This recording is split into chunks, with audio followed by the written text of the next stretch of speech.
Bismillah ilahi putoden imre meden e jom gedal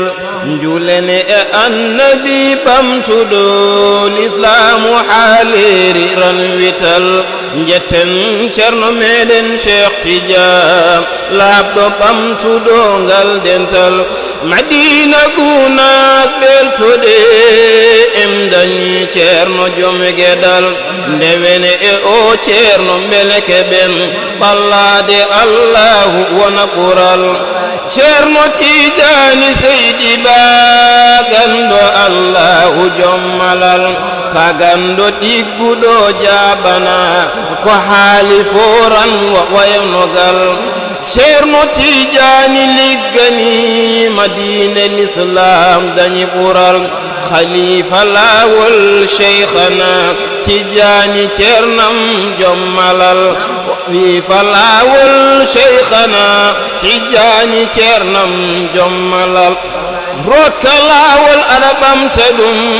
julɓe ceeɗi mangal gueɗal aɗa rokka lawol aɗa ɓamta ɗum julɓe ceeɗi mangal gueɗal kala rendo jooɗi ceerno men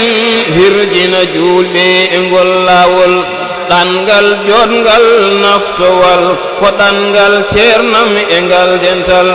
Afrique naaɓe dañi malal nde Allah nowi toon ngal dental salinoɓe joomum ɓe juulata ngari tuubɗe ne mbaɗi dental ceerno tuubniɓe rokkiɓe wirdu Tidiane ndaw ɓural mbatti aɗaɗe nder jama waktuji Allah keɓa ɓural wirdoɓe subakay kikiɗe fof daretake asru ndaw gueɗal sago maɗa an ko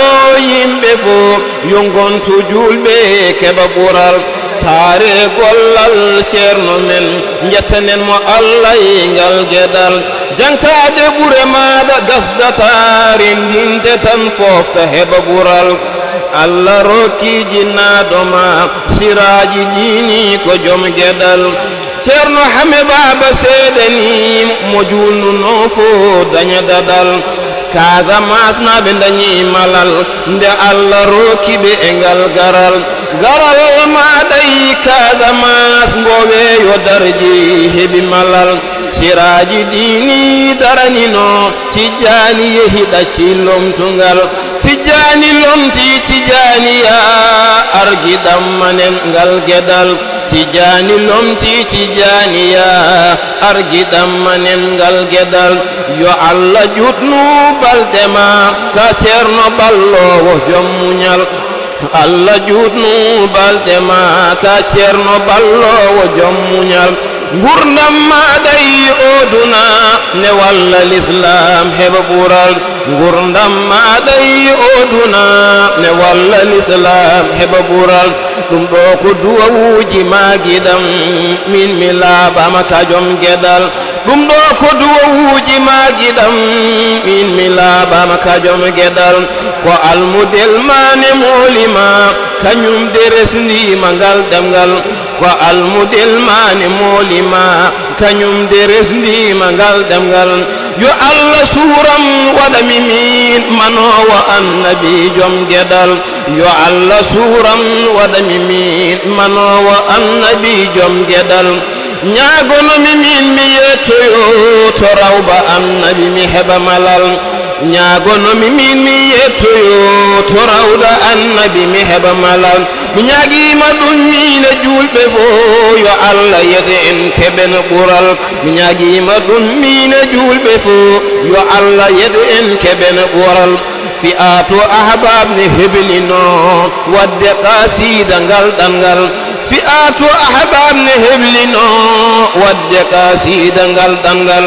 ansaru dini ne walla ɗum ha timmande yimre joom ɓural ansaru dini ne walla ɗum ha timmande yimre joom ɓural ahlul birri ne jaɗɗima ne ɗaɓa duwawu ngam dadal ahlul birri ne jaɗɗima ne ɗaɓa duwawu ngam dadal salimi juule Mustafa wa ali sahbini e kublugol salimi juule Mustafa wa ali sahbini e kublugol